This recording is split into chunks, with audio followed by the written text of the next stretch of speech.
ಮಲಿನ ತೊಳೆವ ಜ್ಯೋತಿ ಹೃದಯ ಶುದ್ಧಗೊಳಿಪ ಜ್ಯೋತಿ ಹೃದಯ ಶುದ್ಧಗೊಳಿಪ ಜ್ಯೋತಿ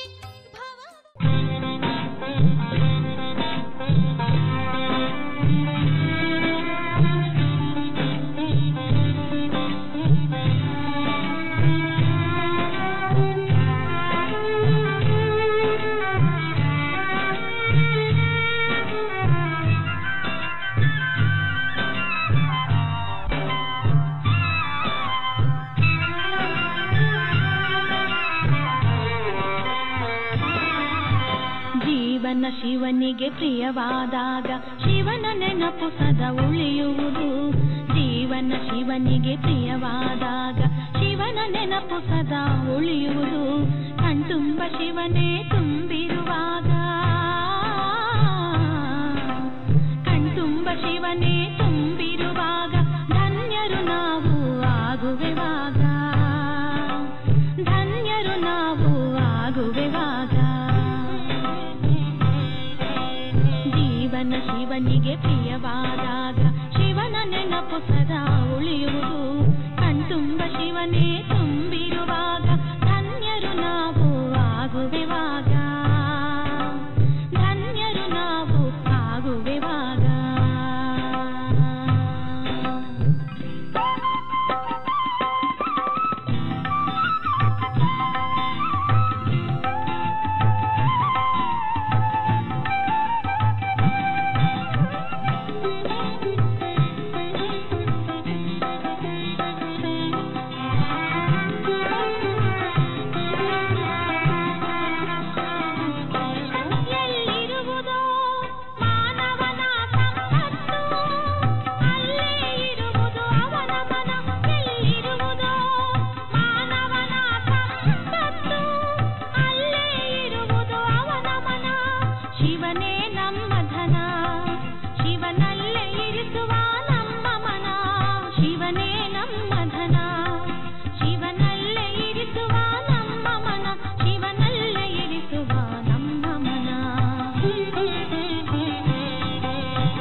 ಶಿವನಿಗೆ ಪ್ರಿಯವಾದಾಗ ಶಿವನ ನೆನಪು ಸದಾ ಉಳಿಯುವುದು. ಜೀವನ ಶಿವನಿಗೆ ಪ್ರಿಯವಾದಾಗ ಶಿವನ ನೆನಪು ಸದಾ ಉಳಿಯುವುದು. ಕಣ್ತುಂಬ ಶಿವನೇ ತುಂಬಿರುವಾಗ ಧನ್ಯರು ನಾವು ಆಗುವೆವಾಗ ಧನ್ಯರು ನಾವು ಆಗುವೆವಾಗ. ಪ್ರಿಯ ವೀಕ್ಷಕರೇ ನಮಸ್ಕಾರ. ಇಂದಿನ ಕಾರ್ಯಕ್ರಮಕ್ಕೆ ನಿಮಗೆಲ್ಲರಿಗೂ ಸ್ವಾಗತ. ವೀಕ್ಷಕರೇ, ಈಗಾಗಲೇ ನಾವು ಮನಸ್ಸು ಅಂದ್ರೇನು, ಮನಸ್ಸಿನಲ್ಲಿ ಹುಟ್ಟತಕ್ಕಂತಹ ವಿಚಾರಧಾರೆಗಳೇನು, ಆ ತರಂಗಗಳೇನು, ಅದರ ಪ್ರಭಾವ ಪರಿಣಾಮಗಳೇನು ಅನ್ನೋದರ ಬಗ್ಗೆ ಕೂಲಂಕುಷವಾಗಿ ಅರ್ಥಕೊಂಡಿದ್ದೀವಿ. ಆದರೂ ಸಹ ಈ ಮನಸ್ಸೊಂದು ಅಗೋಚರವಾದ ಶಕ್ತಿ. ಕಣ್ಣಿಗೆ ಕಾಣದೇ ಇರತಕ್ಕಂತಹ, ಕೈಗೆ ಸಿಗದೇ ಇರತಕ್ಕಂತಹ ಈ ಒಂದು ಶಕ್ತಿಯನ್ನು ನಾವು ಹೇಗೆ ನಿಯಂತ್ರಣವನ್ನು ಮಾಡಬೇಕು, ಇದರ ಪರಿಣಾಮವೇನು, ನಮ್ಮ ಸುತ್ತಮುತ್ತಲ ವಲಯದಲ್ಲಿ ಇದರ ಪ್ರಭಾವವೇನು, ಇದೆಲ್ಲದರ ಬಗ್ಗೆ ಇಂದಿನ ಸಂಚಿಕೆಯಲ್ಲಿ ನಾವು ನಮ್ಮ ರೂಪಾದೇವಿಯವರಲ್ಲಿ ಸಂಭಾಷಣೆಯನ್ನು ಮಾಡೋಣಂತೆ. ಬನ್ನಿ ಕೇಳೋಣ ನಮ್ಮ ಮನಸ್ಸಿನಲ್ಲಿ ಹುಟ್ಟಿರ್ತಕ್ಕಂತಹ ಈ ಪ್ರಶ್ನೆಗಳನ್ನು. ದೀದಿ ನಮಸ್ತೆ. ಇವತ್ತಿನ ಕಾರ್ಯಕ್ರಮಕ್ಕೆ ನಿಮಗೆ ಸ್ವಾಗತ. ದೀದಿ, ನಾನೀಗಾಗಲೇ ಹೇಳಿದೆ, ಈ ಮನಸ್ಸು ಅಂತಕ್ಕಂಥದ್ದು ಅಗೋಚರವಾದ ಶಕ್ತಿ ಅಂತ ಹೇಳಿ. ನೀವು ಸಹ ಇದನ್ನು ಹೇಳಿದ್ದೀರ. ಈ ಅಗೋಚರವಾದ ಶಕ್ತಿ ಏನಿದೆಯಲ್ಲ, ಅದನ್ನು ಮುಟ್ಲಿಕ್ಕೂ ಆಗ್ತಾ ಇಲ್ಲ, ಅನುಭವಿಸ್ತಾ ಇದ್ದೀವಿ, ನೋಡ್ಲಿಕ್ಕೂ ಆಗ್ತಾ ಇಲ್ಲ. ಆದರೂ ಸಹ ಈ ಮನಸ್ಸನ್ನು ನಾವು ಕನ್ನಡಿಗೆ ಹೋಲಿಸ್ತೀವಿ, ವಸ್ತುಗಳಿಗೆ ಹೋಲಿಸ್ತೀವಿ. ಈಗ ಕನ್ನಡಿಗೆ ಹೋಲಿಸೋದಾದ್ರೆ, ಕನ್ನಡಿ ಅಂತ ಹೇಳಿದ್ರೆ ನಮ್ಮ ಪ್ರತಿಬಿಂಬವನ್ನು ನಾವು ನೋಡ್ತಕ್ಕಂಥದ್ದು. ಮನಸ್ಸಿನಲ್ಲಿ ಹೇಳ್ತಕ್ಕಂತಹ ವಿಚಾರಗಳು, ನಮ್ಮ ಮನಸ್ಸಿನಲ್ಲೇ ಬರ್ತಕ್ಕಂತಹ ವಿಚಾರಗಳು ನಮ್ಮ ಪ್ರತಿಬಿಂಬ ಆಗಿರುತ್ತೆ. ಹಾಗೇನೆ ಮನಸ್ಸು ಮುರಿದು ಹೋಗಿದೆ ಅನ್ನೋ ಮಾತನ್ನ ನಾವು ಹೇಳ್ತೀವಿ. ಅಂದ್ರೆ ಕಲ್ಲು ಒಡೆಯುತ್ತೆ, ಮನಸ್ಸು ಒಡೆದು ಹೋಗಿದೆ ಅಂದ್ರೆ ಕಲ್ಲು ಒಡೆಯುತ್ತೆ, ಗಾಜು ಒಡೆಯುತ್ತೆ, ವಸ್ತು ಒಡೆದು ಹೋಗುತ್ತೆ. ಮನಸ್ಸು ಕಲ್ಲಿದ್ದಾಗಿದೆ ಅಂತ ನಾವು ಹೇಳ್ತೀವಿ. ಕಬ್ಬಿಣದಂಥ ಮನಸ್ಸು ಅಂತ ನಾವು ಹೇಳ್ತೀವಿ, ವಜ್ರದಂಥ ಮನಸ್ಸು ಅಂತ ಹೇಳ್ತೀವಿ. ಹೀಗೆ ವಸ್ತುಗಳಿಗಾಗಿರಬಹುದು, ಪ್ರಾಣಿಗಳಿಗಾಗಿರಬಹುದು, ಬೇರೆ ಬೇರೆ ವಿಷಯಗಳಿಗೆ ನಾವು ಸಂಬಂಧಪಟ್ಟು ಈ ಮನಸ್ಸನ್ನು ಹೋಲಿಕೆ ಕೊಟ್ಟು ನಾವು ಮಾತಾಡ್ತೀವಿ. ಇದರ ಒಂದು ಅರ್ಥವನ್ನು ನಮಗೆ ತಿಳಿಸ್ತೀರಾ? ಮನಸ್ಸು ಅಗೋಚರ ಶಕ್ತಿ ನಿಜ. ಇದರ ಕಾರಣ ಇಷ್ಟೇ, ಈ ಮನಸ್ಸೆನ್ನುವಂಥದ್ದು ಪ್ರಕೃತಿಯಿಂದ ಮಾಡಲ್ಪಟ್ಟಿರುವಂಥ ಶಕ್ತಿ ಅಲ್ಲವೇ ಅಲ್ಲ. ಉದಾಹರಣೆಗೆ, ನಮ್ಮ ಪ್ರಕೃತಿಯಿಂದ ಮಾಡಲ್ಪಟ್ಟಿರುವಂಥ ಯಾವುದೇ ವಸ್ತುವನ್ನು ನಾವು ನೋಡಬಲ್ಲೆವು, ಅದು ಎಷ್ಟೇ ಸೂಕ್ಷ್ಮವಾಗಿದ್ದರೂ ಸರಿಯೇ. ಉದಾಹರಣೆಗೆ, ಪ್ರಕೃತಿಯಲ್ಲಿ ಅತ್ಯಂತ ಸೂಕ್ಷ್ಮವಾದಂಥ ಶಕ್ತಿ ಅಂದರೆ ಅಣು. ಆದರೆ ಆ ಅಣುಶಕ್ತಿಯನ್ನು ಸಹ ನಾವು ಬಹಳ ಸೂಕ್ಷ್ಮವಾದ ಯಂತ್ರಗಳಿಂದ ನಾವು ಅದನ್ನು ನೋಡಬಲ್ಲೆವು, ಅದರ ಪರಿಣಾಮವನ್ನು ಸಹ ನಾವು ಕಾಣಬಲ್ಲೆವು. ಆದರೆ ಈ ಮನಸ್ಸೆನ್ನುವಂಥದ್ದು ಅಗೋಚರ ಅಂತ ಯಾತಕ್ಕೆ ಹೇಳಿದೆ ಅಂತಂದರೆ, ಈ ಒಂದು ಸ್ಥೂಲ ನೇತ್ರಗಳಿಂದ ಪ್ರಕೃತಿ ದತ್ತವಾಗಿ ನಿರ್ಮಾಣವಾಗಿರುವಂಥ ಈ ದೇಹದಲ್ಲಿರುವಂತಹ ಈ ಕಣ್ಣಿನಿಂದ ನೋಡುವಂಥ ಶಕ್ತಿ ಅಲ್ಲ. ಆದರೆ ಇದು ಅವಶ್ಯವಾಗಿ ನಮಗೆ ಪ್ರತಿ ಕ್ಷಣ, ಪ್ರತಿ ಸೆಕೆಂಡು, ಪ್ರತಿ ನಿಮಿಷದಲ್ಲೂ, ಪ್ರತಿದಿನವೂ ಸಹ ನಿರಂತರವಾಗಿ ರಾತ್ರಿ ಹಗಲು ಈ ಮನಸ್ಸಿನಲ್ಲಿ ಆಗುವಂತಹ ಒಂದು ದುಃಖ, ಸುಖ, ಶಾಂತಿ, ಅಶಾಂತಿ, ಅನೇಕ ಅನುಭವಗಳೇನಿದೆ, ಒಳ್ಳೆಯದು ಕೆಟ್ಟು, ಇದರ ಅನುಭವ ಮಾತ್ರ ಪ್ರತಿಯೊಬ್ಬರೂ ಮಾಡ್ತಾ ಇರ್ತೀವಿ. ಅದಾಗಿ ನೋಡಿ, ಬಹಳ ಸತಿ ನಾವು ಜಾಗೃತ ಅವಸ್ಥೆಯಲ್ಲಿದ್ದರೆ ಮಾತ್ರ ನಮ್ಮ ಮನಸ್ಸು ನಮ್ಮ ಜೊತೆಗೆ ಕಾರ್ಯಗತವಾಗಿದೆ ಅಂತಲ್ಲ. ಆದರೆ ಇದು ಎಷ್ಟು ಸೂಕ್ಷ್ಮವಾಗಿ ಕೆಲಸ ಮಾಡ್ತಿರುತ್ತೆ ಅಂದರೆ, ಹಲವು ಬಾರಿ ಶಾರೀರಿಕವಾಗಿ ನಾವು ಮಲಗಿರ್ತೀವಿ, ಕಣ್ಣು ಮುಚ್ಚಿರ್ತೀವಿ, ನೋಡುವಂಥವ್ರಿಗೆ ಇವರು ತುಂಬ ಗಾಢ ನಿದ್ರಲ್ಲಿದ್ದಾರೆ ಅಂತಲೂ ಕಾಣಿಸುತ್ತೆ. ಆದರೂ ಆ ಒಂದು ಮನಸ್ಸು ನಿರಂತರವಾಗಿ ತನ್ನ ಕೆಲಸ ಮಾಡ್ತಾ ಇರುತ್ತೆ.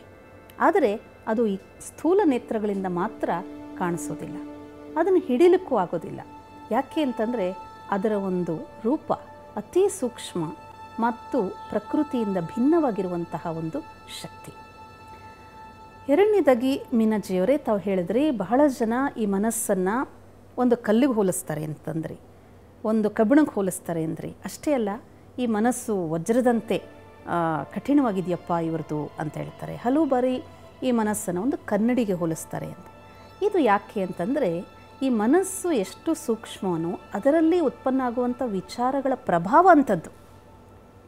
ಈ ಕನ್ನಡಿಗೆ ಯಾಕೆ ಹೋಲಿಕೆ ಮಾಡಿದ್ವಿ ಅಂತಂದರೆ, ಈ ಕನ್ನಡಿ ನೋಡಿ ಎಷ್ಟು ಶುಭ್ರವಾಗಿರುತ್ತೋ, ಎಷ್ಟು ಸ್ವಚ್ಛವಾಗಿರುತ್ತೋ, ಅಷ್ಟು ನಮ್ಮ ಒಂದು ಪ್ರತಿಬಿಂಬ ಅದರಲ್ಲಿ ಅಷ್ಟೇ ಸುಂದರವಾಗಿ, ಅಷ್ಟೇ ಸ್ವಚ್ಛವಾಗಿ ಕಾಣುತ್ತೆ. ಅಂದರೆ ಆ ಒಂದು ಕನ್ನಡಿ ಎಷ್ಟು ಸ್ವಚ್ಛವಾಗಿದೆಯೋ, ನನ್ನ ಒಂದು ಪ್ರತಿಬಿಂಬ ನಾನು ಹೇಗಿದ್ದೀನೋ ಹಾಗೆ ಆ ಕನ್ನಡಿಯಲ್ಲಿ ಕಾಣುತ್ತೆ. ನಾನು ಕುರೂಪಿಯಾಗಿರ್ಬೋದು, ಸುಂದರವಾಗಿರ್ಬೋದು, ಆ ಎರಡೂ ಪ್ರತಿಬಿಂಬ ಆ ಕನ್ನಡಿ ಸ್ವಚ್ಛವಾಗಿದ್ದಲ್ಲಿ ಆ್ಯಸ್ ಇಟ್ ಈಸ್ ಅಂದರೆ ಯಥಾರ್ಥವಾಗಿ ಹೇಗಿದ್ದೀನೋ ಹಾಗೆ ಕಾಣುತ್ತೆ ಅಲ್ವೇ? ಹಾಗೆ ನಾವೇನು ಹೇಳ್ತೇವೆ, ನಾವು ಎಲ್ಲರಿಂದ ನಮ್ಮ ವಿಚಾರಗಳನ್ನು, ನಮ್ಮ ಮನಸ್ಸಿನಲ್ಲಿ ಅಹಿತವಾದ ವಿಚಾರ ಇರ್ಬೋದು, ಹಿತವಾದ ವಿಚಾರ ಇರ್ಬೋದು, ಅದು ನಾವು ಎಷ್ಟೇ ಜನರಿಂದ ನಾವು ಮುಚ್ಚಿಟ್ಕೋಬೋದು. ಆದರೆ ನಮ್ಮ ಮನಸ್ಸೆಂಬ ಕನ್ನಡಿಯಿಂದ ನಾವು ಮುಚ್ಚಿಟ್ಕೊಳ್ಳಿಕ್ಕೆ ಸಾಧ್ಯನೇ ಇಲ್ಲ ಅಲ್ವೇ? ಯಾಕೆಂದರೆ ಅದು ಪದೇ ಪದೇ ನಮಗೆ ಹೇಳ್ತಾ ಇರುತ್ತೆ, ಕೂಗ್ತಾ ಇರುತ್ತೆ, ಅಥವಾ ಎಚ್ಚರ ಕೊಡ್ತಾ ಇರುತ್ತೆ, ಅಥವಾ ಆ ವಿಚಾರಗಳು ಪದೇ ಪದೇ ನಮ್ಮಲ್ಲಿ ಬರ್ತಾ ಇರುತ್ತೆ. ಈಗ ಉದಾಹರಣೆಗೆ ತಿಳ್ಕೊಳ್ಳಿ, ಒಬ್ಬ ವ್ಯಕ್ತಿಗೆ ಅಕಸ್ಮಾತ್ತಾಗಿ ಒಂದು ಲಾಟ್ರಿ ಹೊಡೀತು. ಅವನ ಜೀವನದಲ್ಲಿ ಯಾವತ್ತೂ ಸಹ 1 ಲಕ್ಷ ರೂಪಾಯಿ ನೋಡೇ ಇಲ್ಲ. ಅವನ ಒಂದು ಸಂಸಾರಿಕ ಜೀವನ ಇರ್ಬೋದು, ಸಾಮಾಜಿಕ ಜೀವನ ಇರ್ಬೋದು, 4 ಜನರ ದೃಷ್ಟಿಯಲ್ಲಿ ಅವನೊಬ್ಬ ಸಾಧಾರಣ ವ್ಯಕ್ತಿ. ಅಂದರೆ ಅವನ ಹತ್ರ ಇಷ್ಟೊಂದು ಬ್ಯಾಲೆನ್ಸ್ ಇದೆ ಅಂತ ಯಾರಿಗೂ ಗೊತ್ತಿಲ್ಲ, ಇಲ್ಲವೂ ಇಲ್ಲ ಅಂತ ತಿಳ್ಕೊಳ್ಳೋಣ.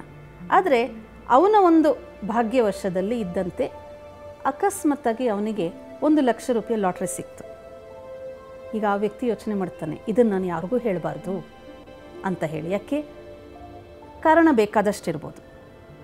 ಈಗ ಆ ಒಂದು ಮಾತನ್ನು, ಇದು ಒಂದು ಸಂತಸದ ಸುದ್ದಿನೇ ಹೌದು, ಆ ಮಾತನ್ನು ಅವನು ತನ್ನ ಸಂಬಂಧಿಗಳಿಂದ, ಸ್ನೇಹಿತರಿಂದ, ಹಲವಾರು ಜನಗಳಿಂದ, ಅಕ್ಕಪಕ್ಕದವರ ಜೊತೆಯಿಂದ ಹೇಳದೆ ಮುಚ್ಚಿಟ್ಕೊಳ್ಬೋದು. ಆದರೆ ತನ್ನ ಮನಸ್ಸಿನಲ್ಲಿ, ಮನಸ್ಸೆಂಬ ಕನ್ನಡಿಯಲ್ಲಿ ಅವನ ಒಂದು ಖುಷಿಯ ವಿಚಾರ, ಸಂತಸದ ವಿಚಾರ ಎಷ್ಟು ಪ್ರತಿಬಿಂಬಿಸ್ತಾ ಇರುತ್ತೆ ಅಂದರೆ, ಅವನಿಗೆ ಗೊತ್ತಿಲ್ಲದಂಗೆ ಅವನ ಒಂದು ಮುಖದಲ್ಲಿ ಖುಷಿ ಇರ್ತಾ ಇರುತ್ತೆ, ಅಥವಾ ಅವನಿಗೆ ಆ ಒಂದು ಸಂತಸದ ಅನುಭವ ಏನಾಗಿದೆ ಅದಾಗ್ತಾ ಇರುತ್ತೆ. ನೋಡಿದವರು, ಏನ್ರಿ ನೀವು ಯಾವಾಗಲೂ ಹೇಗೋ ಇರ್ತಾಯಿದ್ರಿ, ಇವತ್ತು ಯಾಕೋ ತುಂಬ ಖುಷಿಯಾಗಿದ್ದಂಗೆ ಕಾಣ್ತಿರಲ್ಲ ಅಂತ ಹೇಳ್ಬಿಡ್ತಾರೆ. ಹೀಗೆ ಕನ್ನಡಿ ಎನ್ನುವಂಥದ್ದು ಒಂದು ರೀತಿಯಲ್ಲಿ ಹೇಗಿದ್ದೀವೋ ಹಾಗೆ ಪ್ರತಿಬಿಂಬಿಸುವುದಕ್ಕೆ ಈ ಮನಸ್ಸನ್ನು ಹೋಲಿಸ್ತಾರೆ. ಎರಡನೇದು, ಅದೇ ಕನ್ನಡಿ ಎಷ್ಟು ಸೂಕ್ಷ್ಮ ಅಂದರೆ, ಒಂದು ಕಲ್ಲು ಆ ಕನ್ನಡಿಗೆ ಹಾಕ್ಬಿಟ್ವಿ ಅಂದ್ಕೊಳ್ಳಿ, ಆ ಶುಭ್ರವಾದಂಥ ಸುಂದರವಾದಂತಹ ಒಂದು ಕನ್ನಡಿ, ಯಥಾರ್ಥವಾಗಿ ಪ್ರತಿಬಿಂಬಿಸ್ತಾ ಇದ್ದಂಥ ಕನ್ನಡಿ ಅನೇಕ ಒಂದು ಒಡಕಗಳಿಂದ ಸೇರಿಬಿಟ್ಟಾಗ ಆ ಕನ್ನಡಿಯಲ್ಲಿ ನಮ್ಮ ಮುಖದ ಪ್ರತಿಬಿಂಬ ಅದೇ ರೀತಿ ವಿಕೃತವಾಗಿ ಕಾಣ್ಬಿಡುತ್ತೆ ಅಲ್ವೇ? ಹಾಗೆ ಈ ಮನಸ್ಸೆಂಬ ಕನ್ನಡಿಯಲ್ಲಿ ಒಂದು ವಿಚಾರ ಏನಾದರೂ ನಮ್ಮ ಮನಸ್ಸಿನಲ್ಲಿ ಆಳವಾಗಿ ಕೂತ್ಕೊಂಡ್ಬಿಟ್ಟಾಗ, ಅದು ವ್ಯಕ್ತಿಯ ಬಗ್ಗೆ ಇರ್ಬೋದು, ಒಂದು ಸನ್ನಿವೇಶದ ಬಗ್ಗೆ ಇರ್ಬೋದು, ಒಂದು ಪರಿಸ್ಥಿತಿಯ ಬಗ್ಗೆ ಇರ್ಬೋದು, ಅಥವಾ ನಮಗಾದಂಥ ಅಘಾತವಾದಂಥ ಯಾವುದಾದ್ರೂ ದುಃಖ ದುಮ್ಮಾನಗಳ ಒಂದು ಅನುಭವ ಇರ್ಬೋದು, ಅದು ನಮ್ಮ ಒಂದು ಆಳವಾದಂತಹ ಫೀಲಿಂಗ್ಸಲ್ಲಿ ಅನುಭವದಲ್ಲಿ ಕೂತು ಬಿಟ್ಟಾಗ ಆಗ ಮನಸ್ಸೆಂಬ ಕನ್ನಡಿ ಒಡೆದೋಯ್ತು ಅಂತೀವಿ. ಅಂದರೆ ಆ ಒಂದು ಆಳವಾದಂತಹ ಒಂದು ಅನುಭವದಿಂದ ಆ ವ್ಯಕ್ತಿ ಮತ್ತೆ ಬೇರೆ ಕಡೆ ಅವನು ಡೈವರ್ಟ್ ಆಗಲಿಕ್ಕೆ ಅವನಲ್ಲಿ ಶಕ್ತಿ ಇರಲ್ಲ. ಆಗ ಯಾವ ವ್ಯಕ್ತಿ ಜೊತೆ ಸಂಘರ್ಷ ಆಗಿರುತ್ತೆ ಆ ವ್ಯಕ್ತಿ ಜೊತೆ ಮತ್ತೆ ಮಾತಾಡಲಿಕ್ಕೆ ಅವನಿಗೆ ಮನಸ್ಸಿಲ್ಲದೆ ಇರ್ಬೋದು. ಯಾರು ಎಷ್ಟೇ ಅವರಿಗೆ ರಿಕ್ವೆಸ್ಟ್ ಮಾಡಿಕೊಂಡ್ರು ನಾನಂತೂ ಮಾತಾಡೋದಿಲ್ಲ, ಅಂದರೆ ಆ ಮನಸ್ಸು ಒಡೆದೋಯ್ತು ಅಂತ ಹೇಳ್ತೀವಿ. ಅಂದರೆ ಅವ್ರ ಜೊತೆ ಇದ್ದಂಥ ಸ್ನೇಹ, ಅವ್ರ ಜೊತೆ ಇದ್ದಂಥ ಭಾವನೆ, ಅವ್ರ ಜೊತೆ ಇದ್ದಂತಹ ಒಂದು ಸಂಕಲ್ಪಗಳೇನಿತ್ತು, ಒಂದು ಸಂಬಂಧಗಳೇನಿತ್ತು, ಅದನ್ನು ಬಿರುಕು ಮಾಡ್ಕೊಂಡ್ಬಿಟ್ವಿ. ಅಂದರೆ ಏನೇ ಕಾರಣ ಆದ್ರೂ ಸಹ ನಾನು ಮಾತ್ರ ಆ ವ್ಯಕ್ತಿ ಜೊತೆ ಸೇರಲ್ಲಪ್ಪ, ನಾನು ಮಾತ್ರ ಆ ವ್ಯಕ್ತಿ ಜೊತೆ ಮಾತಾಡಲ್ಲ ಅಂತ ಒಂದು ನಿರ್ಧಾರಕ್ಕೆ ಬಂದುಬಿಟ್ಟಾಗ ಓ ಇವ್ರ ಮನಸ್ಸು ಒಡೆದೋಯ್ತು ಅಂತ ಹೇಳ್ತೀವಿ. ಅಥವಾ ನಮಗೆ ನಾವೇ ಹೇಳ್ಕೊತೀವಿ, ಅಪ್ಪ ನನಗಂತೂ ನನಗೆ ಆ ಕೆಟ್ಟ ಅನುಭವದಿಂದ ನನ್ನ ಮನಸ್ಸೇ ಒಡೆದೋಯ್ತು ಅಂತ ಹೇಳ್ಬೋದು. ಸೊ ಅಂದರೆ ಅರ್ಥ ಏನಪ್ಪ ಅಂದರೆ ಪುನಃ ನಾವು ನಮ್ಮ ಮನಸ್ಸಲ್ಲಿ ಅಂತಹ ಶುದ್ಧ ಸದ್ವಿಚಾರ ತಗೊಂಬರಲಿಕ್ಕೆ ನಾವು ನಿರ್ಬಲರಾಗ್ತೀವಿ ಅಂತ ಒಂದು ಹೋಲಿಕೆ. ಹಾಗಾಗಿ ಮನಸ್ಸನ್ನು ಕಬ್ಬಿಣಕ್ಕೆ ಕಲ್ಲಿಗೆ ಯಾಕೆ ಹೋಲಿಕೆ ಮಾಡ್ತೀವಿ ಅಂದರೆ ಕಲ್ಲೂ ಸಹ ಅಷ್ಟೇ ಹಾರ್ಡ್ ಅಲ್ವಾ, ಗಟ್ಟಿ, ಹಾಗೆ ಕಬ್ಬಿಣನೂ ಅಷ್ಟೇ. ಸೊ ಈ ಕಬ್ಬಿಣ ಎನ್ನುವಂಥದ್ದು ಭಲೇ ಬಹಳ ಗಟ್ಟಿಯಾಗಿದ್ರೂ ಅದನ್ನೂ ಸಹ ಬೆಂಕಿಯಲ್ಲಾದಾಗ ಅದು ಕಾದು ಯಾವ ರೂಪ ಬೇಕಾದ್ರೂ ಆ ರೂಪ ಪರಿವರ್ತನೆ ಮಾಡಲಿಕ್ಕಾಗತ್ತೆ. ಅಂದರೆ ಪಾಸಿಬಿಲಿಟಿ ಈಸ್ ದೇರ್, ಸಾಧ್ಯತೆ ಎಲ್ಲವೂ ಇದೆ. ಆದರೆ ಆ ಸಮಯದಲ್ಲಿ ಸಾಮಾನ್ಯವಾಗಿ ಇಂಥ ಒಂದು ಹೋಲಿಕೆ ಯಾವಾಗ ಮಾಡ್ತೀವಿ ಅಂದರೆ ಯಾವಾಗ ಯಾವುದಾದ್ರೂ ಅಹಿತವಾದ ಅನುಭವ ಆದಾಗ, ಯಾವುದಾದ್ರೂ ಒಂದು ಸಡನ್ನಾಗಿ, ಉದಾಹರಣೆಗೆ ತಿಳ್ಕೊಳ್ಳಿ, ಇಬ್ಬರು ಸ್ನೇಹಿತರು ಇರ್ತಾರೆ, ತುಂಬ ಪ್ರೀತಿ ತುಂಬ ಸ್ನೇಹಿತರ ಒಂದು ಭಾವನೆಯಲ್ಲಿ ವರ್ಷಾಂಗಟ್ಲೆ ಇದ್ದು ಅಕಸ್ಮಾತ್ತಾಗಿ ಒಂದು ಸ್ನೇಹಿತ ಇನ್ನೊಬ್ಬನ ಮೋಸ ಮಾಡಿಬಿಟ್ಟ ಅಂದ್ಕೊಳ್ಳಿ, ಆಗ ಈ ಆಘಾತ ಆಗುತ್ತೆ. ಆಗ ಆ ಮನಸ್ಸು ಕಲ್ಲಿನ ಥರ, ಅಂದರೆ ಇಂಥ ವ್ಯಕ್ತಿ ನನಗೆ ಮೋಸ ಮಾಡಿದ್ನಲ್ಲ, ನಾನು ಎಷ್ಟೊಂದು ಅವನ ಹತ್ರ ಸ್ನೇಹ ಇಟ್ಕೊಂಡಿದ್ದೆ, ಎಷ್ಟೊಂದು ಭಾವನೆ ಇಟ್ಕೊಂಡಿದ್ದೆ, ಎಷ್ಟೊಂದು ಸಹಯೋಗ ಕೊಟ್ಟೆ, ಆದರೆ ಅಂಥ ವ್ಯಕ್ತಿ ಮಾಡಿಬಿಟ್ನಲ್ಲ ಅಂತ ಆಘಾತ ಫೀಲ್ ಆದಾಗ ನಮ್ಮ ಮನಸ್ಸು ಕಲ್ಲಿನಂತೆ ಪರಿವರ್ತನೆ ಆಗುತ್ತೆ ಅಂತ ಹೇಳ್ಬೋದು. ಆದರೆ ಆತ್ಮೀಯರೇ, ಅಂಥ ಸಂದಿಗ್ಧ ಪರಿಸ್ಥಿತಿಯಲ್ಲೂ ಸಹ ನಮ್ಮ ಮನಸ್ಸನ್ನು ಹಗುರ ಮಾಡಲಿಕ್ಕೆ ಸಾತ್ವಿಕ ಚಿಂತನೆಯಿಂದ ಅಥವಾ ಸಕಾರಾತ್ಮಕ ಚಿಂತನೆಗಳಿಂದ ಆ ಒಂದು ಕಲ್ಲಿನಂತೆ ಮಾರ್ಪಾಡಾಗಿರುವಂತಹ ಒಂದು ಮನಸ್ಸನ್ನು, ಅಥವಾ ಕಬ್ಬಿಣದಂತೆಯೋ ವಜ್ರದಂತೆ ಕಠಿಣವಾದಂತಹ ಒಂದು ಮನಸ್ಸನ್ನೂ ಸಹ ನಾವು ಸುಂದರವಾದ ಮನಸ್ಸನ್ನಾಗಿ ಮಾಡಲಿಕ್ಕೆ ಸಾಧ್ಯತೆ ಉಂಟು. ದೀದಿ, ಮುಖ ಮನಸ್ಸಿನ ಕನ್ನಡಿ ಅಂತ ಹೇಳ್ತಾರೆ. ಅಂದರೆ ನಮ್ಮ ಮುಖದಲ್ಲಿ, ಅಂದರೆ ನಮ್ಮ ಮನಸ್ಸಿನಲ್ಲಿ ಹೇಳ್ತಕ್ಕಂತಹ ವಿಚಾರಗಳು ನಮ್ಮ ಮುಖವೇ ಪ್ರತಿಫಲಿಸುತ್ತೆ ಅಂತ ಹೇಳಿ, ಇದೇ ರೀತಿಯಾಗಿ ನಮ್ಮ ಮನಸ್ಸಿನಲ್ಲಿ ಮೂಡ್ತಕ್ಕಂತಹ ವಿಚಾರಗಳು ನಮ್ಮ ಶರೀರದ ಮೇಲೆ ಪರಿಣಾಮವನ್ನು ಬೀರುತ್ತಾ ಆ ಶರೀರದ ಮುಖೇನ ನಾವು ಅದನ್ನು ಹೊರಗೆ ಹಾಕ್ತಾ ಇದ್ದೀವ? ಒಂದು ಸಾಮಾನ್ಯ ಜನರಲ್ಲಿ ಮೂಡ್ತಕ್ಕಂತಹ ಒಂದು ಪ್ರಶ್ನೆ. ಮೀನಾಜಿಯವರೇ, ಇದು ಬಹಳ ಅವಶ್ಯಕವಾದ ಒಂದು ಪ್ರಶ್ನೆನ ಕೇಳಿದ್ದೀರಾ. ಏಕೆಂದರೆ face is the index of mind ಅಂತೀವಿ, ಮುಖ ನಮ್ಮ ಮನಸ್ಸಿನ ಪ್ರತಿಬಿಂಬ ಅಂತೀವಿ. ಇದು ಎಷ್ಟು ಸತ್ಯ ಅಂತಂದರೆ, ನಾವು ಇವತ್ತಿನ ಒಂದು ಪ್ರತಿ ಕ್ಷಣದ ಜೀವನದಲ್ಲಿ ನಾವು ನೋಡಿದಾಗ ನಮ್ಮ ಮನಸ್ಸು ಸುಪ್ತವಾಗಿದೆ, ಮನಸ್ಸು ಸೂಕ್ಷ್ಮವಾಗಿದೆ, ಮನಸ್ಸು ಅಗೋಚರವಾಗಿದ್ದರೂ ಸಹ ಮನಸ್ಸಲ್ಲಿ ಉತ್ಪನ್ನ ಆಗುವಂಥ ವಿಚಾರಧಾರೆಗಳು ನಿರಂತರವಾಗಿ ಗೋಚರವಾಗ್ತಾನೇ ಇರುತ್ತೆ. ಹೇಗೆ ಅಂತಂದರೆ, ನಮ್ಮ ದೇಹದಲ್ಲಿ, ಈ ದೇಹದಲ್ಲಿ ಅತಿ ಮುಖ್ಯವಾದಂಥ ಭಾಗ ಯಾವುದಂದರೆ ನಮ್ಮ ಮುಖ. ಮುಖದಲ್ಲಿ ನೋಡಿ, ನಮ್ಮ ಪಂಚ ಇಂದ್ರಿಯಗಳು ಬಹಳ ಮುಖ್ಯವಾದಂತಹ ಒಂದು ಕೆಲಸ ಕಾರ್ಯಗತ ಆಗುವಂತಹ ಒಂದು ಶಕ್ತಿಗಳು. ಅದರಲ್ಲಿ ಕಣ್ಣಿರ್ಬೋದು, ಬಾಯಿ ಇರ್ಬೋದು, ಕಿವಿಗಳಿರ್ಬೋದು, ಅಥವಾ ಮೂಗಿರ್ಬೋದು, ಅಥವಾ ಚರ್ಮ ಇರ್ಬೋದು. ಈ ಒಂದು 5 ಇಂದ್ರಿಯಗಳಿರುವಂತಹ ಈ ಒಂದು ಮುಖ ಏನಿದೆಯಲ್ಲ, ಈ ಮುಖದ ಒಂದು ಭಾವನೆಗಳು ಅಥವಾ ಮುಖದಿಂದ ನಾವು ಈ ಹೊರ ಜಗತ್ತಿಗೆ ಸಂಪರ್ಕ ಮಾಡುವಂಥ ರೀತಿ, ನಡತೆ, ಯಾವುದೇ ಪ್ರಕಾರದ ಒಂದು ಸಂಬಂಧಗಳಲ್ಲಿ ಬಂದಾಗ ಅದಕ್ಕೆಲ್ಲದಕ್ಕೂ ಆಧಾರ ನಮ್ಮ ಮನಸ್ಸಿನ ಚಿಂತನೆಯೇ ಸರಿ. ಉದಾಹರಣೆಗೆ ತಿಳ್ಕೊಳ್ಳೋಣ, ನಿಮ್ಮ ಮನೆಯಲ್ಲಿ ಬಹಳ ಆಪ್ತರಾಗಿರುವಂತಹವರು ಬಹಳ ಸಮಯದ ನಂತರ ನಿಮ್ಮ ಮನೆಗೆ ಬರ್ತಾ ಇದ್ದಾರೆ. ಆಗ ನಿಮಗೆ ಅಕಸ್ಮಾತ್ತಾಗಿ ಅವ್ರು ಬರುವಂಥ ಸಂದೇಶ ಸಿಕ್ಕಿದೆ, ನಿಮ್ಮ ಮನೆಯಲ್ಲಿ ಯಾವುದೊಂದು ತಯಾರಿ ನಡೆಸಿಲ್ಲ, ಆದರೆ ನಿಮ್ಮ ಒಂದು ಆಪ್ತತೆ ಅವ್ರ ಜೊತೆ ಇರೋದ್ರಿಂದ ನಿಮ್ಮ ಮನಸ್ಸಲ್ಲಿ ಏನಾಗುತ್ತೆ, ಎಲ್ಲಿಲ್ಲದ ಉಲ್ಲಾಸ, ಎಲ್ಲಿಲ್ಲದ ಖುಷಿ ಆಗೋದ್ರಿಂದ ಅದೆಲ್ಲವೂ ಸಹ ಬಾಹ್ಯ ಮುಖದ ಮೇಲೆ ಎಷ್ಟು ಪ್ರಭಾವ ಬೀರುತ್ತೆ ಅಂತಂದರೆ, ಬಹುಶಃ ಅಲ್ಲಿವರೆಗೂ ನೀವು ಯಾವುದೋ ಒಂದು ಕ್ಲಿಷ್ಟವಾದಂಥ ಮಾತುಗಳಲ್ಲಿ ಯಾರ ಜೊತೆನೋ ಸಂಘರ್ಷ ಮಾಡ್ಕೊಂಡಿದ್ದಿರ್ಬೋದು, ಅಲ್ಲಿವರೆಗೂ ನಿಮ್ಮ ಮನಸ್ಸು ಉದಾಸೀನವಾಗಿರ್ಬೋದು. ಆದರೆ ನಿಮ್ಮ ಆಪ್ತರು ನಿಮ್ಮ ಮನೆಗೆ ಬರ್ತಾ ಇದ್ದಾರೆ ಅಂತ ಕೇಳಿದ ತಕ್ಷಣವೇ ಹೇಳಿ ಆತ್ಮೀಯರೇ, ಏನಾಗುತ್ತೆ ನಿಮ್ಮ ಮನಸ್ಸಲ್ಲಿ ಒಂದು ಖುಷಿ ಉತ್ಪನ್ನ ಆಗುತ್ತೆ. ಆ ಖುಷಿ ಎಲ್ಲಿ ಪ್ರತಿಬಿಂಬಿಸುತ್ತೆ ಅಂತಂದರೆ ನಿಮ್ಮ ಮುಖದಲ್ಲಿ. ಓಕೆ, ಆನಂತರ ಏನಾಗುತ್ತೆ, ಬಹಳ ಬೇಗನೆ ನಿಮ್ಮ ಮನೇನ ಬೇಗ ಬೇಗ ಶುದ್ಧೀಕರಣ ಮಾಡಿಬಿಡ್ತೀರಾ. ಎಲ್ಲಿರೋ ವಸ್ತು ಅಲ್ಲಿ ಎತ್ತಿಬಿಟ್ಟು ಅವ್ರು ಬರ್ತಾರಪ್ಪ, ಎಷ್ಟಾಗುತ್ತೋ ಅಷ್ಟು ಸ್ವಚ್ಛ ಮಾಡಿಬಿಡ್ತೀರಾ. ಆಮೇಲೆ ಏನು ಮಾಡ್ತೀವಿ, ಅಡುಗೆ ಮನೆಗೆ ಹೋಗ್ತೀವಿ. ಅವ್ರು ಬರ್ತಾರೆ, ಏನು ಕೊಡಬೇಕು, ಏನಿಲ್ಲದೆ ಇದ್ರೂ ಅಂಗಡಿಗೆ ಹೋಗ್ತೀವಿ, ಅಲ್ಲಿ ಹೋಗ್ತೀವಿ, ಅವ್ರಿಗೇನು ಇಷ್ಟ ಇದೆಯೋ ಅದನ್ನು ಎತ್ಕೊಂಡು ಬರ್ತೀವಿ, ಬೇಗ ಬೇಗ ಮಾಡಿ ಇಟ್ಬಿಡ್ತೀವಿ. ಅಂದರೆ ನೋಡಿ, ಆ ಮನಸ್ಸಿಗೆ ಈ ಸಂದೇಶ ಸಿಕ್ತು, ಏನು, ನಿಮ್ಮ ಆಪ್ತರು ನಿಮ್ಮ ಮನೆಗೆ ಬರ್ತಾ ಇದ್ದಾರೆ. ಇಷ್ಟೇ, ಆ ಸಂದೇಶ ಸಿಕ್ಕಿದ ತಕ್ಷಣವೇ ಮನಸ್ಸಲ್ಲಿ ಉತ್ಪನ್ನ ಆಗುವಂತಹ ಒಂದು ಖುಷಿ, ಉಲ್ಲಾಸ ನಮ್ಮ ಒಂದು ಇಡೀ ದೇಹದ ಒಂದು ಚಟುವಟಿಕೆಗಳ ಮೇಲೆ ಅದು ಪ್ರಭಾವ ಬೀರುತ್ತೆ.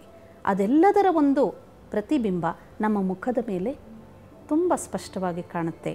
ಅಷ್ಟೇ ಅಲ್ಲ, ಅದೇ ಒಂದು ಉದಾಹರಣೆ ಇನ್ನೊಂದು ರೂಪದಲ್ಲಿ ತಗೊಳ್ಳೋಣ. ನಿಮ್ಮ ಮನೆಗೆ ನಿಮಗೆ ಬೇಡದೇ ಇರೋರು ಬರ್ತಾ ಇದ್ದಾರೆ ಅಂತ ತಿಳ್ಕೊಳ್ಳಿ. ಆಗೇನು ಮಾಡ್ತೀರಾ ನೋಡಿ, ಬರ್ತಾ ಇದ್ದಾರೆ ಅಂತಂದ ಮೇಲೆ ಬರಲೇಬೇಕು, ನೀವು ಕರೀಲೇಬೇಕು, ಒಳಗಡೆ ಬನ್ನಿ ಕೂತ್ಕೊಳ್ಳಿ ಅಂತ ಕರಿತೀವಿ. ಆದರೆ ಮನಸ್ಸಿನಲ್ಲಿ ಆ ವ್ಯಕ್ತಿಯ ಬಗ್ಗೆ ನಮ್ಗೆ ಅಷ್ಟೊಂದು ಪ್ರೀತಿ ಇಲ್ಲ, ಸ್ನೇಹ ಇಲ್ಲ ಅಂದಾಗ ಆ ಒಂದು ಮುಖದ ಭಾವಗಳು ನಮ್ಮ ಮನಸ್ಸಿನಲ್ಲಿ ತರಂಗಗಳ ರೂಪದಲ್ಲಿ ಉತ್ಪನ್ನ ಆಗುವಂಥ ಒಂದು ಅಹಿತವಾದಂಥ ಭಾವನೆಗಳು ನಮ್ಮ ಮುಖದಲ್ಲಿ, ನಮ್ಮ ವಾಯ್ಸ್, ಮಾತಾಡುವಂಥ ಶೈಲಿಯಲ್ಲಿ, ನಾವು ಅವರನ್ನು ನೋಡುವಂಥ ನೋಟದಲ್ಲಿ, ಅವ್ರು ಏನಾದರೂ ತುಂಬ ಒಳ್ಳೆಯ ಸಂದೇಶನೇ ತೊಗೊಂಡು ಬಂದಿರ್ತಾರೆ, ಆದರೆ ನಮ್ಗೆ ಆ ವ್ಯಕ್ತಿ ಇಷ್ಟ ಇಲ್ಲ, ಆದರೆ ಕೇಳುವಂಥ ರೀತಿ ಏನೋ ಹೇಳಲಿಕ್ಕೆ ಬಂದಿದ್ದಾರೆ ಅನ್ನುವಂಥ ಅಸಡ್ಡೆ. ಅಷ್ಟೇ ಅಲ್ಲ, ನಾವು ಏನು ಅವರಿಗೆ ಉಪಹಾರ ಕೊಡ್ತೀವಿ, ಯಾವ ರೀತಿ ಅವ್ರಿಗೆ ಟ್ರೀಟ್ ಮಾಡ್ತೀವಿ, ಅದರಲ್ಲೂ ಸಹ ನಮ್ಮ ಒಂದು ಸಂಪೂರ್ಣವಾದಂತಹ ಒಂದು ಪ್ರೀತಿ ಎನ್ನುವಂಥದ್ದು ಅದರಲ್ಲಿ ಇಲ್ಲದೇ ಇರ್ಬೋದು.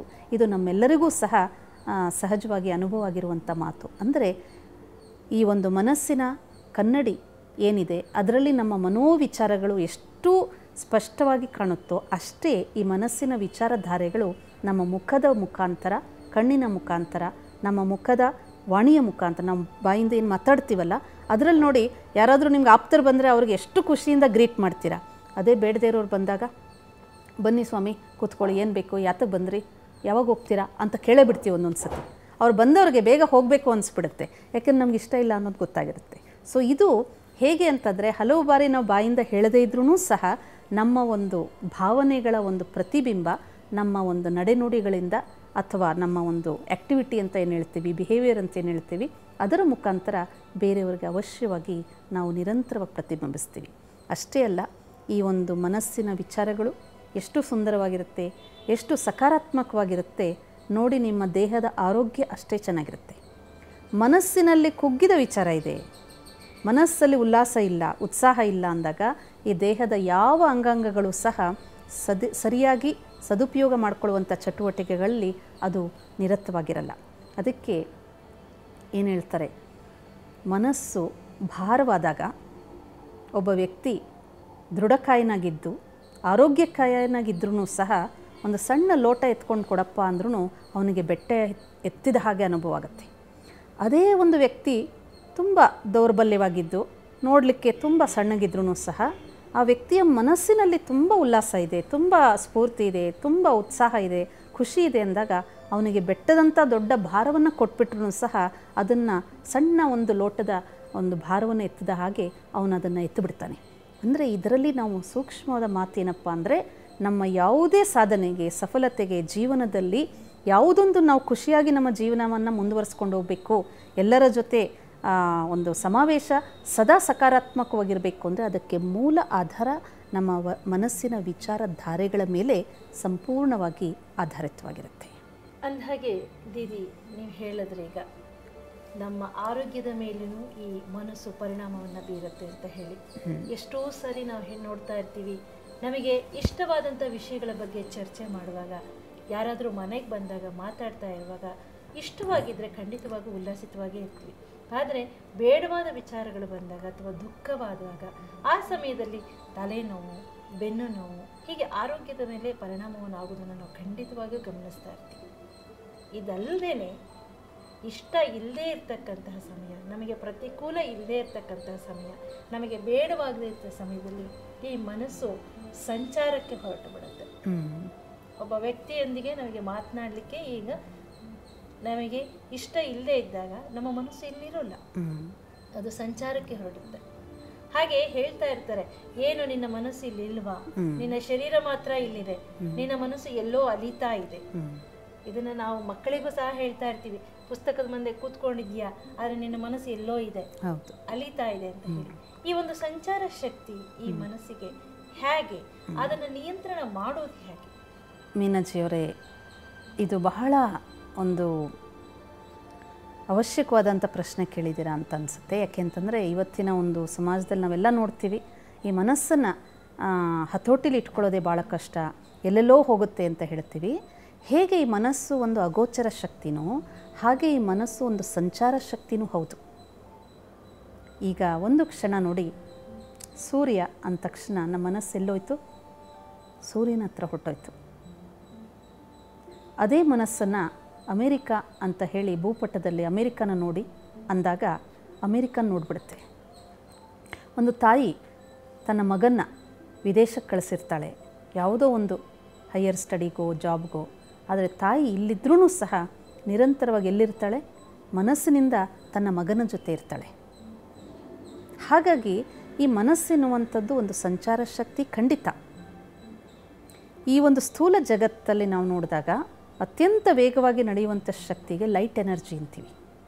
ಈ ಒಂದು ಪ್ರಕಾಶದ ಶಕ್ತಿ ಏನಿದೆ, ಲೈಟ್ ಎನರ್ಜಿ, ಅದೂ ಸಹ ಸುಮಾರು 8 ನಿಮಿಷಗಳ ಒಳಗಡೆ ಸೂರ್ಯನ ಒಂದು ಸ್ಥಾನಕ್ಕೆ ಧಾವಿಸಿ ಅಲ್ಲಿಂದ ವಾಪಸ್ ಬರುತ್ತಂತೆ.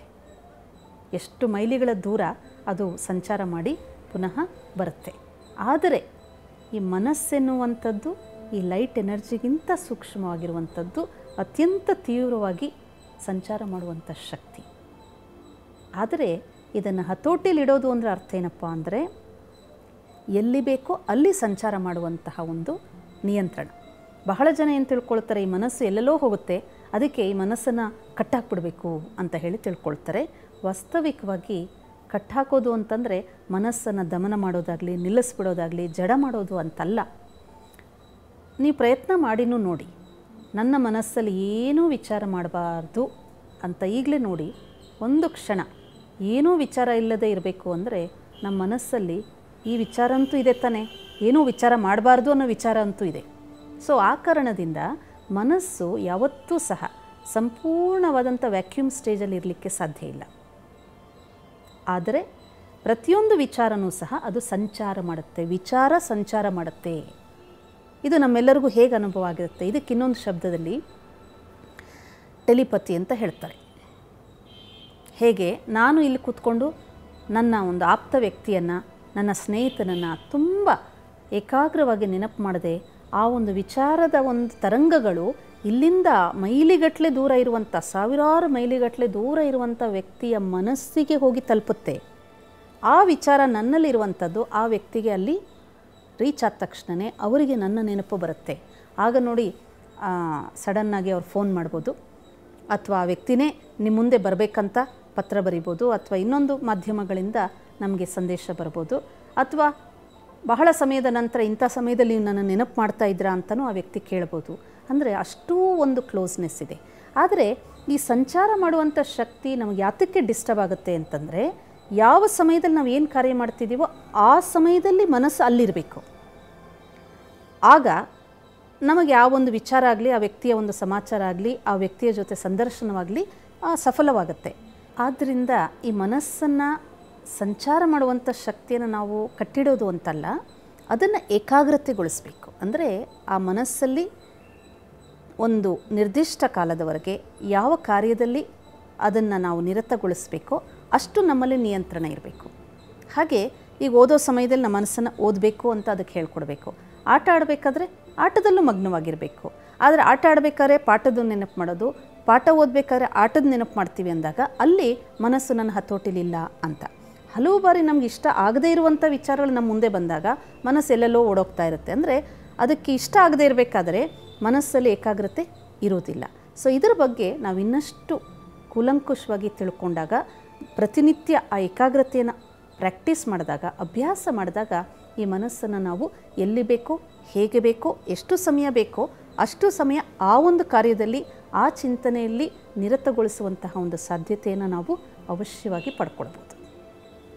ಆತ್ಮೀಯರೇ, ಸಂಚಾರ ಪ್ರಿಯ ಈ ಮನಸ್ಸನ್ನು ಹೇಗೆ ನಿಯಂತ್ರಣ ಮಾಡಬೇಕು, ಅದನ್ನು ಹೇಗೆ ನಮ್ಮ ಆಜ್ಞೆಗನುಸಾರವಾಗಿ ನಿಯಂತ್ರಣವನ್ನು ಮಾಡಬೇಕು ಅನ್ನೋ ವಿಚಾರವನ್ನು ತಿಳಿಬೇಕಾಗಿದೆ ನಮಗೆ. ಯಾಕೆಂತಂದರೆ ಕ್ಷಣ ಮಾತ್ರದಲ್ಲಿ ಚಂದ್ರಲೋಕದವರೆಗೂ ತಲುಪ್ತಕ್ಕಂತಹ ಮನೋವೇಗ ಇರ್ತಕ್ಕಂತಹ ಈ ಮನಸ್ಸಿನ ನಿಯಂತ್ರಣವನ್ನು ಮಾಡುವುದು ಅಷ್ಟು ಸುಲಭ ಸಾಧ್ಯವಲ್ಲ. ಈ ವಿಚಾರವಾಗಿ ನಾವು ನಮ್ಮ ಮುಂದಿನ ಸಂಚಿಕೆಯಲ್ಲಿ ಚರ್ಚೆಯನ್ನು ಮಾಡೋಣ. ಇಂದಿನ ಈ ಸಂಚಿಕೆಯನ್ನು ನಾವು ಇಲ್ಲಿಗೆ ಮುಕ್ತಾಯ ಮಾಡ್ತಾ ಇದ್ದೇವೆ. ವಿದಾಯವನ್ನು ಸಹ ಹೇಳ್ತಾ ಇದ್ದೀವಿ. ನಮಸ್ಕಾರ. ನಮಸ್ಕಾರ.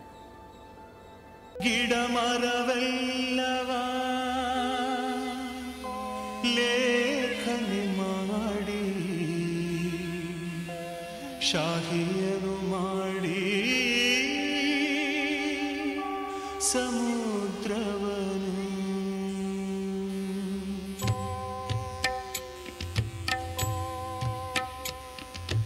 ಗಿಡ ಮರವೆಲ್ಲವ ಲೇಖನೆ ಮಾಡಿ, ಶಾಹಿ